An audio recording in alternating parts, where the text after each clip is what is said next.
with little to no preparation, I was trying to figure out how to do a Streamlabs and have a background and do a Skype call with somebody, and it just didn't work out the way that I wanted it to. So what we're going to be, So what we're going to be doing is I'm going to be calling Anthony Miller. He is a XFL reporter. He's got a pretty good inside information about some of the things in the XFL, and I'm going to be talking with him. Also, I'm going to have Rachel Orania. She is a Houston Roughnecks insider. I'll be talking to her. She works with ESPN out there in Houston. So we'll be talking to Anthony first, and then I'll have a little segue of a break, and then I'll be talking to Rachel Orania. I hope I'm saying her name right.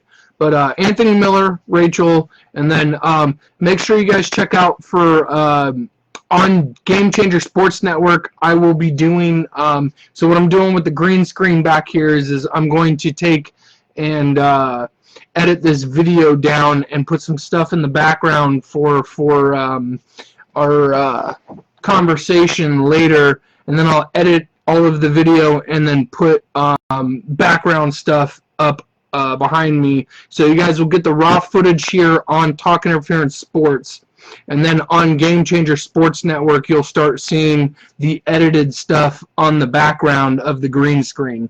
So that's my intentions here. Here soon we're going to be talking to Anthony Miller. I'm going to give him a call here in a second. But if you are watching this raw footage with no background, go ahead and check out Game Changer Sports Network. That's where all of the edited stuff's going to be on, Game Changer Sports Network.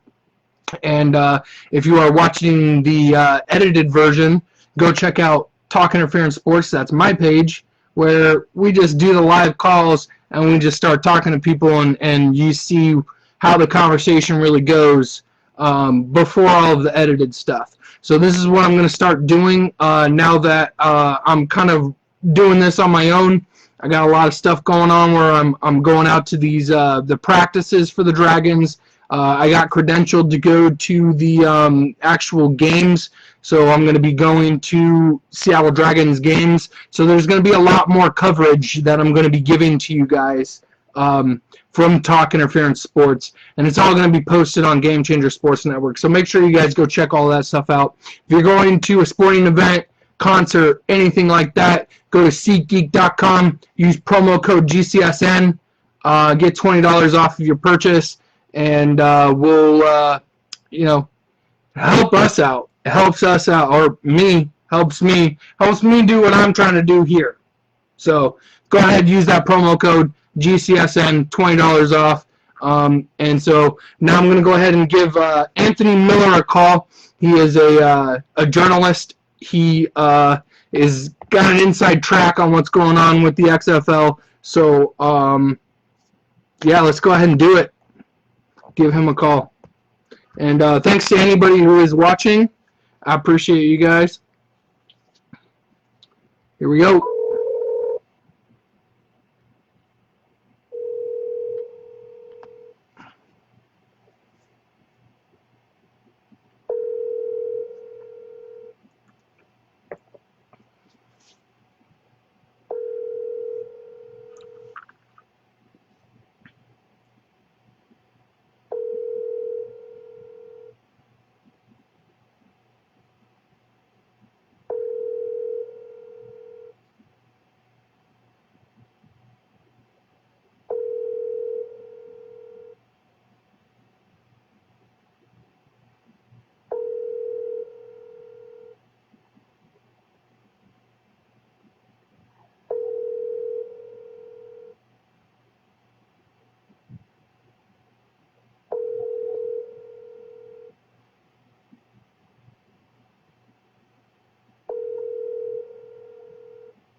Okay.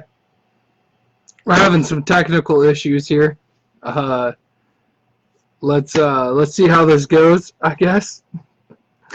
But Anthony Miller is a writer for a whole bunch of different columns. I think he does his own stuff and then sends his work out to a whole bunch of other. Oh, here we go. Hello? Hey, can you hear me? Yeah, I got you now. There we go. Awesome.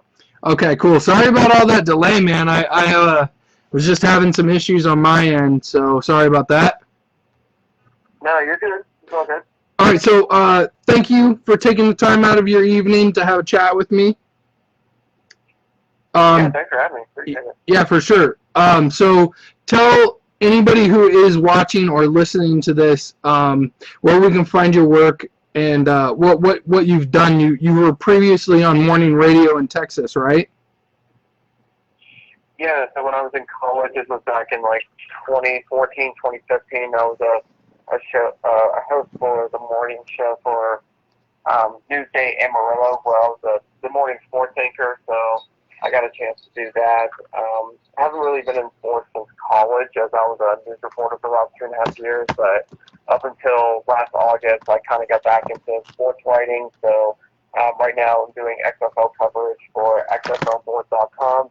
And then doing some work for Overtime Heroics as well, covering them, as well as doing coverage on Dallas Renegades.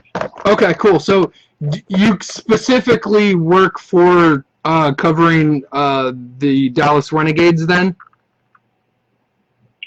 Yeah, so I do beat coverage for XFLBoard.com and Overtime Heroics, just covering all things Dallas Renegades and anything with the XFL as well. Okay, cool. So I read a whole bunch of questions, so I knew that you did some stuff for the Renegades, and I just wanted to ask some broad questions about the Renegades and the XFL as a whole.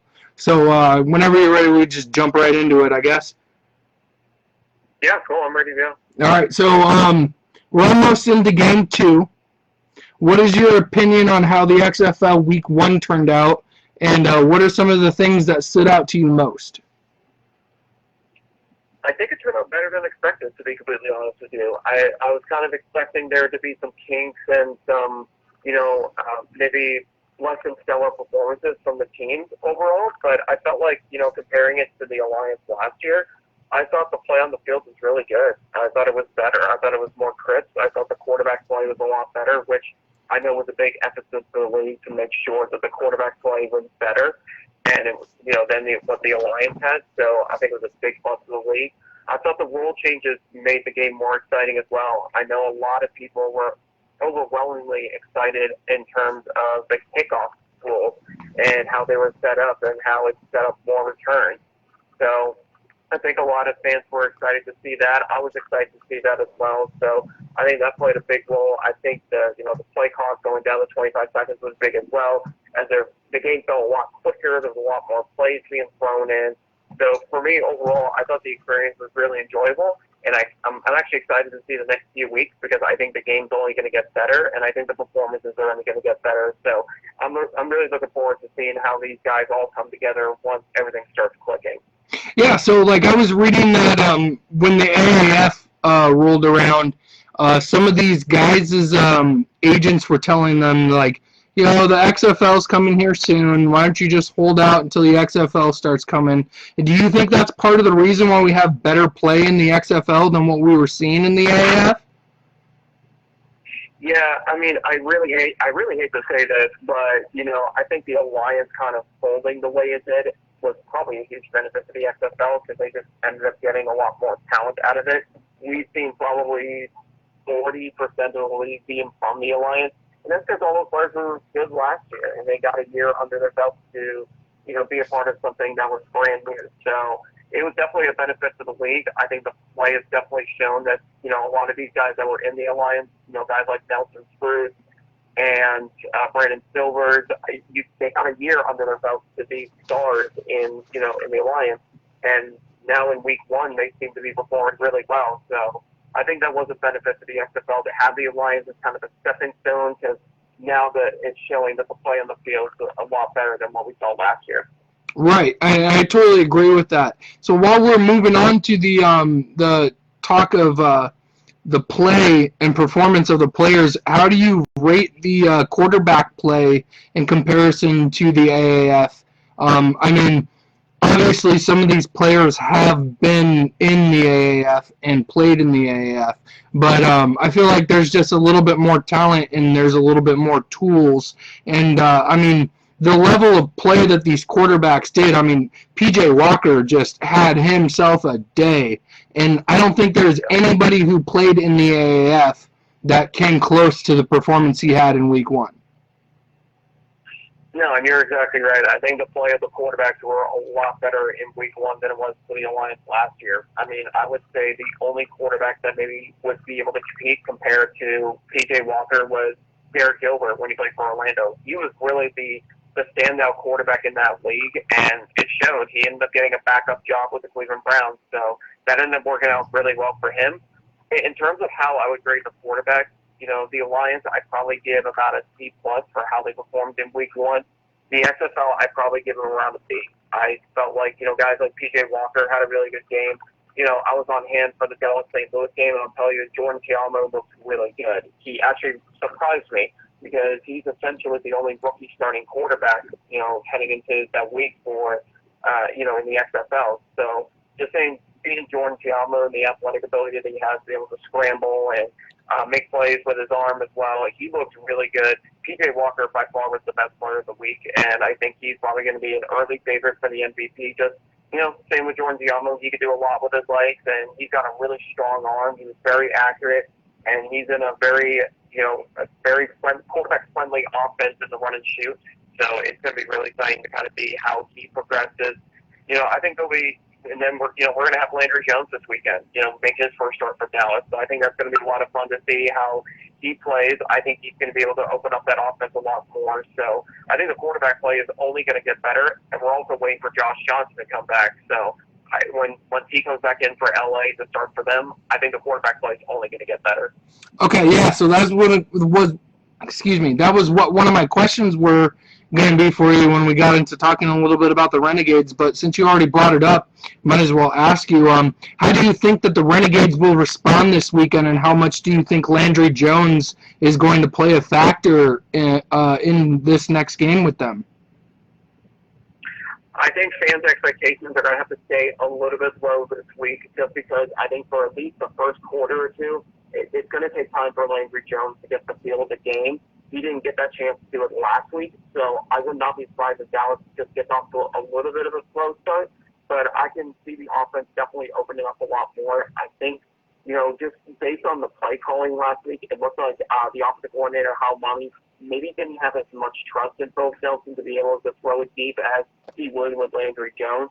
Phil Nelson's got a nice arm. He's accurate with it, but last week they stuck to the short 5 to 7 yard passes that were, hitting Twin Nagel and hitting, Jeff Fadette on those short passes. So that might be where they'll start the game off, or at least the first quarter. But I would not be surprised if Hal Mummy opens up the offense and wants to throw it deep with Landry, because I think Landry's got the arm to do it, and he's got the talent around him to do it as well. So I think there'll be a lot more trust in Landry to be able to execute the offense that they really want to run. So I would look to see for Dallas to really open up, especially against LA's defense, because their secondary really struggled last week against Houston.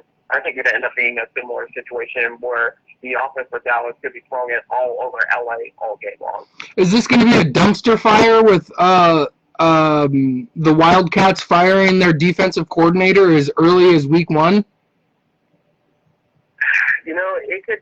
It could go either way. I think it could end up being a good thing or a bad thing. Winston Moss is setting the tone for the team that, there's going to be zero tolerance for failure. So he stepped in right away and got rid of Pepper Johnson and fired him. It was a surprising move. I don't know if the move that I would have made, especially early in the season, especially in just the first game that they were all together as a team. But, Winston Moss wants to set the tone. He's always been known as a strict guy. He's got high expectations for his team. There is talent on this offense. There is talent on this defense. But, last week the secondary just struggled. The quarterback situation is a bit of a mess for LA. So there's a lot of issues going on there. But, they have an opportunity to kind of bounce back this weekend against a Dallas team that didn't really play that well either against St. Louis.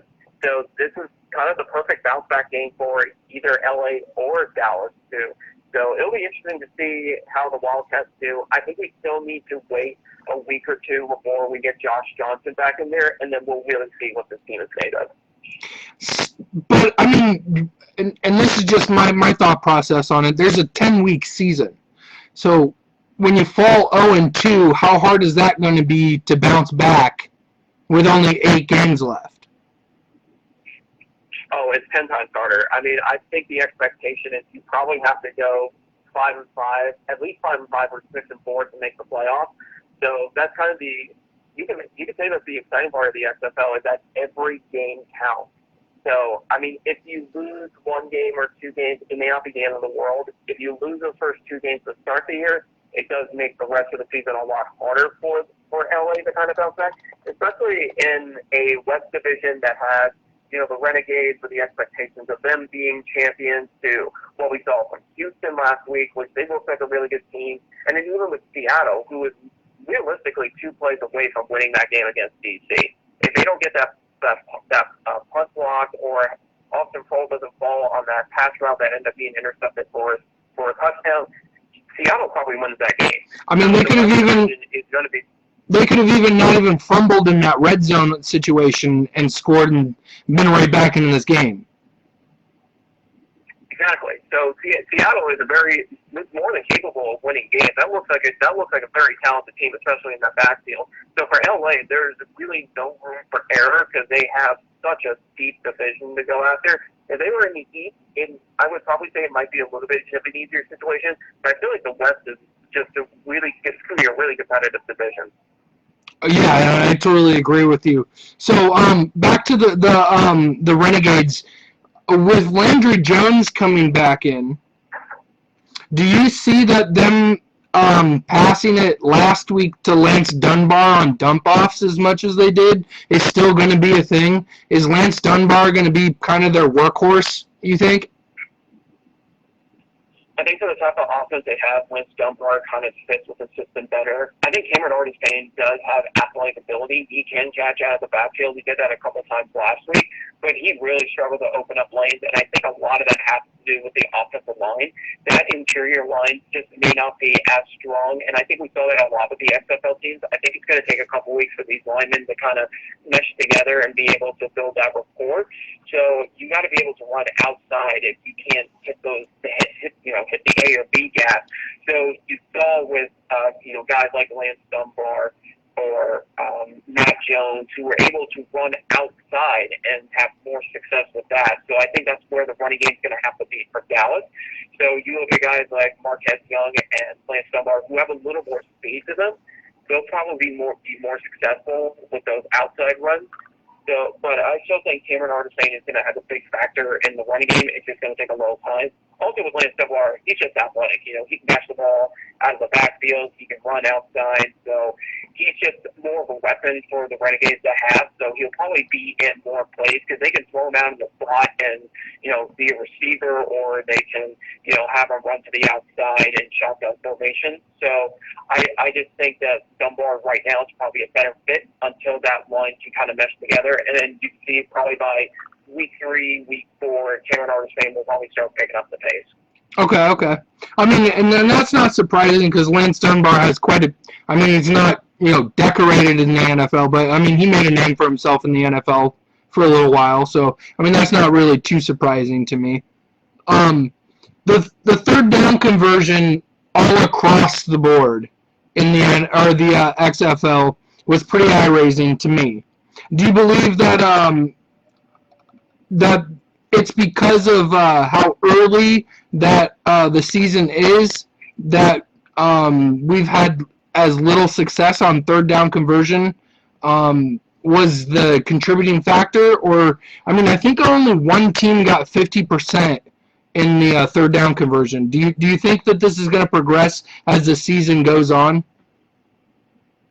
I think it's going to get better and better. It's early in the year. These guys have never played with each other before. They've had a couple months of practice with each other, but being in a live game, outside of the scrimmage that they had during training camp, they haven't had the experience to play in these games before. So it's going to take time for them to get used to it. I can see it getting better within the next few weeks. And then by the end of the year, I think the conversion rates are going to go up.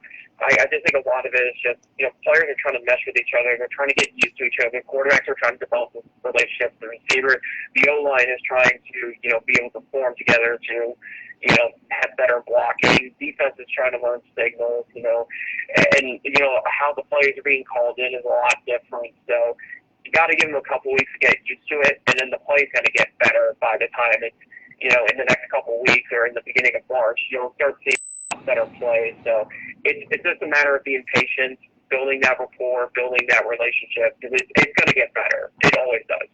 Yeah, I think just looking at little mistakes such as Pearl, even for the Seattle Dragons, on when he slipped, just little things like that are going to progressively get corrected is going to make this league a little bit more exciting.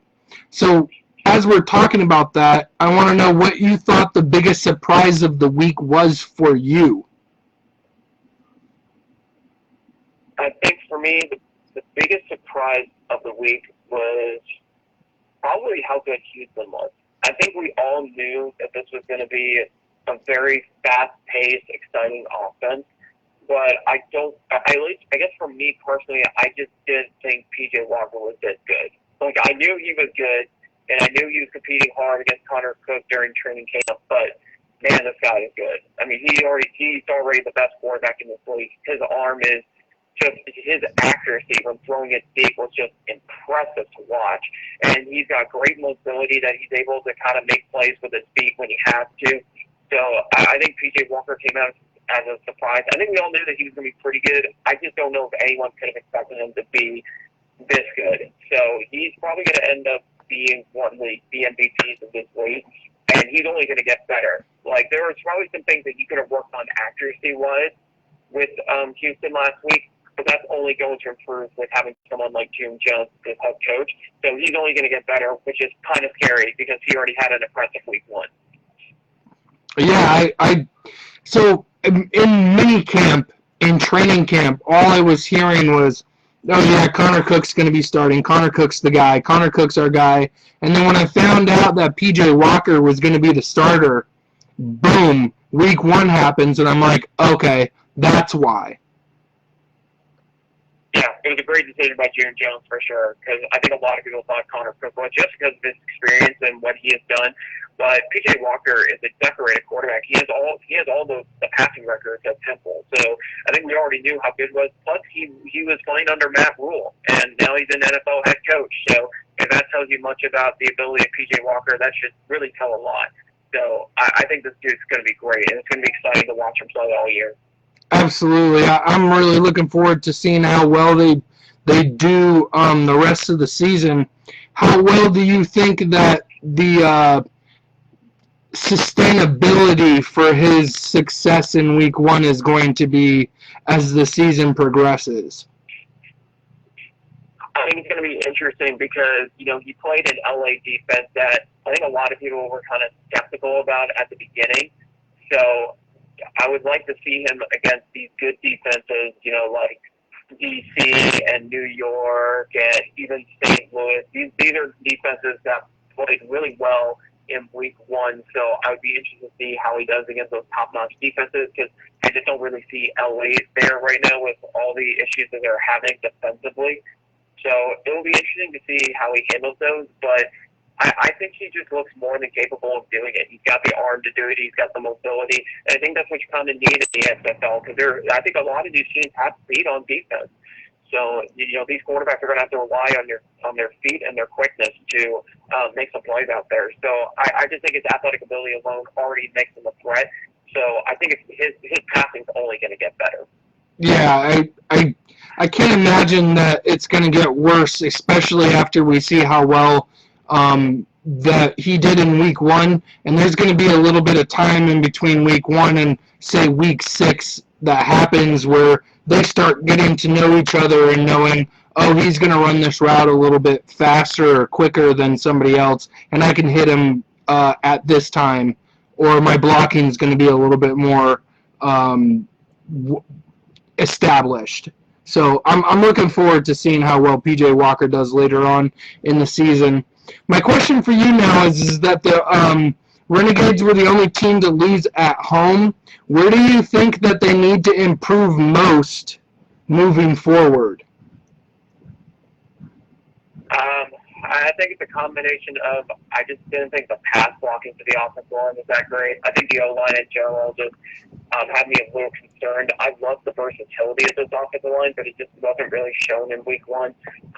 Run blocking wasn't that great. We were probably one of the weaker running teams in the league last week. Our pass blocking was a little rough. I mean, a lot of it has to do with Colt Nelson. He's not, the most mobile-friendly quarterback, so he took some sacks last week that, I think hindered him a little bit. I think getting Landry Jones is going to kind of help the passing game, but I would also say that I just wasn't really impressed with, the play calling. I think a lot of it is they were keeping it conservative for Philip Nelson. I fully expect Hal Mumme to really open up this offense and just go full throttle with Landry Jones. So I would like to see the running game get better. I would like to see play calling get a little more aggressive. I think a lot of people, didn't have many nice things to say about the defense. I really didn't think the defense was that bad. Our rush defense wasn't that great. That could use some improvement, obviously. But, I think St. Louis has a strong backfield, and they have Jordan Ta'amu. So they're going to put up big numbers rushing no matter what. So I'm not really concerned about that. I think this defense, especially at the linebacking core, is really strong, especially in coverage. So I have confidence that the Renegades defense is going to bounce back. Chris Woods is very well-respected defensive coordinator. I know those players love him, so they've been playing tough for him all training camp. That 3-4 defense is going to come through for them. So I think really my questions just kind of lie on offense and see how they bounce back with Landry Jones at quarterback. I just wonder if Dallas maybe kind of gassed out at the end. In the fourth quarter they put up 0 points and St. Louis continued to pour it on. They put on 9 in the fourth quarter. I wonder if maybe conditioning was an issue. Do you think that that's possible? That could have been possible, especially for a lot of these guys. For some of them, they haven't played football in a few years, so it could just be just getting it back into the flow of the game. So, I definitely think that's a possibility. I think it's also just, if you look at the last Dallas Renegades drive before the half, the one thing I really liked about it is that they let Phil Nelson open up and actually throw it more than 10 yards down the field, and they drove down the field quickly. So that's probably the approach they should have taken all game, but they waited until the fourth quarter to do it, and by that time, Phil Nelson just didn't have the arm to really, get it done. So they caught themselves from being behind, and they weren't able to catch up. So I think it's a little bit of a combination of the conditioning. I think it's something has to do with passing game and just not helping Phil Nelson gain the momentum that he probably should have gotten from the beginning of the game. Okay, yeah, I can see why you would think that. They were really conservative throughout the entirety of the game and up until the end. So, I totally agree with that. What 0-1 team do you see having the biggest turnaround this weekend? LA, Tampa, Dallas, or Seattle? I think Dallas, because I don't have much confidence in LA right now, and this is the perfect bounce back game for Dallas. And especially with Landry Jones coming back, he can kind of ease into it with an LA defense that maybe is a little skeptical at this point and maybe in a little bit of turmoil as a team. So this is a perfect opportunity for Dallas to really open up and just let loose on them like Houston was able to.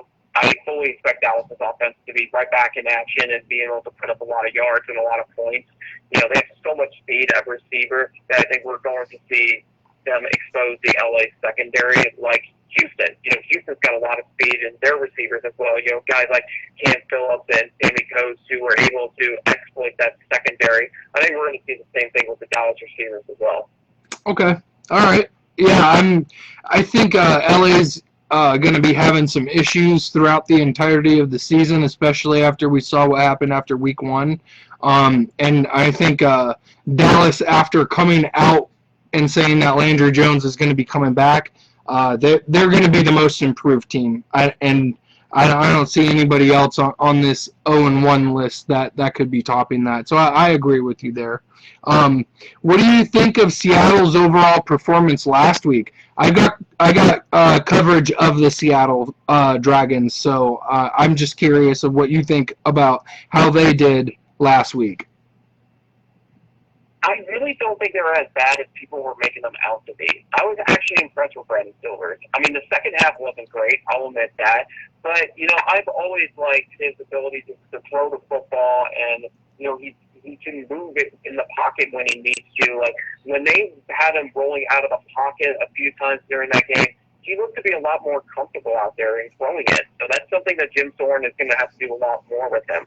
I love Seattle's running backs. I think they have the deepest backfield in the league, and I think they need to take advantage of it a lot more. They probably, I think they got behind, so maybe they weren't able to run it as much, but I think they got the running backs to do it.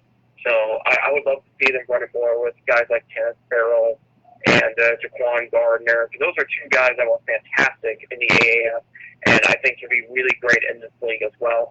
So I love the running game. I think the receivers are good. They just got S.J. Green from the Canadian Football League this week, so I think that'll be kind of interesting to see how they implement him into the offense, or if it's too early. But I think he'll end up being a really good receiver for them because he put up big numbers in Canada. So that will kind of open up the offense a little more as well. Also love Evan Rodriguez as a tight end. I think he's got big playability, so we'd love to see more of that. Defensively, I mean, they're okay right now. They can probably use some improvements on there, but we talked about it. Seattle was 2 or 3 plays away from winning that game, so they still have the ability. They still think they're one of the top 4 or 5 teams in this league, and can probably still fight their way to get into the playoffs. Yeah, I liked your take on your article and your power rankings that you put out there. I totally agree with all of what you put on the section of the Seattle Dragons. I'm excited to see when Kason Williams comes back from his quad injury, and I think if they start utilizing, so we've got a reporter out here who's been calling the Dragons backfield the Hydra. And I absolutely love that. I hope that catches on, but I hope the Hydra gets used a little bit more. And once Kason Williams comes back, I think we can start seeing Silvers spread the ball out a little bit more, and I'm looking forward to seeing that. Yeah, I love Kason Williams as well. I think he's got big playability. Dontez Bird is really good for them as well. Austin Cole played well. Keenan Reynolds has got great speed to him. So I think the Seattle offense, just skill position-wise, just has so much talent, and I feel like there's so much ability. A lot of it is going to have to rely on Brandon Silvers, maybe just developing a little faster as a quarterback and getting it together. But I think once he kind of gets settled into these next few weeks, I think Seattle's got the ability to put up big numbers offensively. Yeah, I mean, you could even look at Keenan Reynolds for that matter, and I know they don't throw the ball too much in Navy, but he was the quarterback for the Navy for a while. Obviously, he can throw the ball a little bit. You got to look at that double pass and think, why aren't we utilizing that after week 1? You know what I'm saying?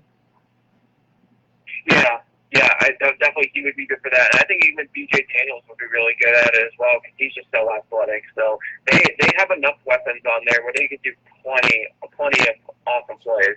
Yeah, awesome. So I'm gonna ask you just a couple more questions, and then I think I'll let you go. I appreciate you talking with me. This is going to be some speculation and a little bit of opinionated stuff. So, bear with me here. But what do you think the chances of an expansion of the XFL in the next 3 to 5 years will be? And if there is an expansion, where do you think the likely places that they will target? This is such a fan favorite question, and I love the speculation. I love talking about this too. So, I mean, as a fan, I would love to see expansion as soon as next year. But as a realist, I don't want to see expansion until there's some stability in this league. So I probably wouldn't even consider expansion until after the 3rd year, and just to see where the business side of the XFL is, if it can sustain long enough to move past 3 years, or if they're going to have to fold. So realistically, they shouldn't even be thinking about it. I know Oliver Luck isn't, and I'm sure the rest of the XFL is not. So I wouldn't even consider it for at least 3 years. Because you saw a league like the USFL. That was the one thing they did after year one. That was part of their plan. We're going to expand. And look what happened. They lost so much money. A lot of their teams had to fold. They had to move some of their best teams, into different cities. So they struggled financially because of it. And also, a lot of it is because they paid the players big time money, which they shouldn't have done as well. So I think for the XFL, financially, they just got to be smart about it. Now, in terms of where they should move teams, my number one pick is always going to be San Diego. And I guarantee you, if it wasn't for the Alliance, a San Diego team would be in the XFL right now. So I fully expect San Diego to be one of those top candidates for expansion. I also think Philadelphia is a great city for expansion. They need to add a little more teams to the East Coast, to join New York. And I think Philadelphia is always a great choice. Pittsburgh is always a great choice. I know Vince McMahon, mentioned in his first news conference that Pittsburgh was an option. So they should definitely consider that as well. There's a lot of choices that they can go with in terms of which teams should go where. But I would probably say San Diego, Philadelphia, Pittsburgh, those would probably be the easy first choices. All right, so me personally, I was thinking maybe they would be trying to, even the fact that they're hitting on sports betting just on their lines of broadcast systems, that they would maybe even look at Vegas and Detroit just to move up north just a little bit. Yeah, Vegas is a watchful choice just because of the Outlaws, and they had the most famous player in XFL history play for that team. He hate me. So, yeah, Vegas would be an easy first choice as well, especially since they got that new stadium coming for the Vegas Raiders. Yeah. Okay, so I like having that conversation. I hope that we can discuss some more crazy little things like that here near in the future during the season. But if you can drop a hot take for me on week 2, what do you think the hottest take that you have that's going to happen in week 2 will be? The hottest take is going to be, I think we're going to see our first shutout of the weekend of the XFL season. Okay. And I think it's going to be LA. I think Dallas is going to shut them out because I think that team's got so much turmoil going on. If I had to pick one team to get shut out, I definitely think it's going to be LA. I like that. I can actually see that happening. I like that. Okay. All right. It's a little gutsy, and maybe it's a little biased because I covered Dallas Renegades, but I just have a feeling if anyone's going to get shut out, it's probably either going to be teams like LA or Tampa Bay. That's the hardest part about trying to do this stuff when you're covering a specific team is the bias opinion. But I actually agree with you. I think that actually could happen. I don't think that's biased. So especially if Charles Knupp, the backup quarterback, is also injured for LA. So if they have to go to their third string, Jalen McClendon, I think it's going to be big trouble for LA. Yeah, they've got a lot of issues going on in LA, so that actually really wouldn't surprise me. If anything, maybe they're holding them to just a field goal or two. I definitely could see that for sure. Absolutely. Anthony, I really appreciate you talking to me, man. This was a great conversation. I don't know how much you enjoyed it, but I had a good time. This was a lot of fun. I appreciate you having me on the show. Yeah, I hope that I can hear from you again later on in the season. We can discuss a little bit more XFL maybe within the weeks to come. Why don't you let everybody who's listening or will be listening later where that they can find your stuff and your social media and your work? Yeah, absolutely. So if you want to follow me on Twitter, just kind of check out, what I've been doing on Twitter. You can follow me at AntMill40. I love to post stuff about the XFL. I also do stuff for NFL and arena football. So feel free to give me a follow and DM me, or you can send me a tweet. Always love talking football with everyone. So feel free to come reach out to me. I'm writing articles for XFLBoard.com. Also writing articles for Overtime Awards, covering mostly the XFL with them. So feel free to give those sites a hit and check out some of the articles I'm writing. Yeah, and I've read a few of them. They're awesome, guys. Please go check out Anthony. Anthony, thank you so much for taking the time out of your day, and I hope to hear from you soon. Yeah, thanks, Nick. Appreciate it. All right, take care. All right, see ya. That was Anthony Miller. I don't even need to be talking to players anymore at this point. I really just kind of enjoy talking to people about this stuff just in general. So I'm going to be talking to Rachel Orania. I hope I'm saying this right. Rachel Orania here within the next 30 minutes. So come back, take a break, go get some pizza, go get some beer, go watch some highlights of the Houston Roughnecks, because this is what she covers, the Houston Roughnecks. We'll be talking some Houston Roughnecks XFL talk, a little bit more in 30 minutes, guys. I'll be right back.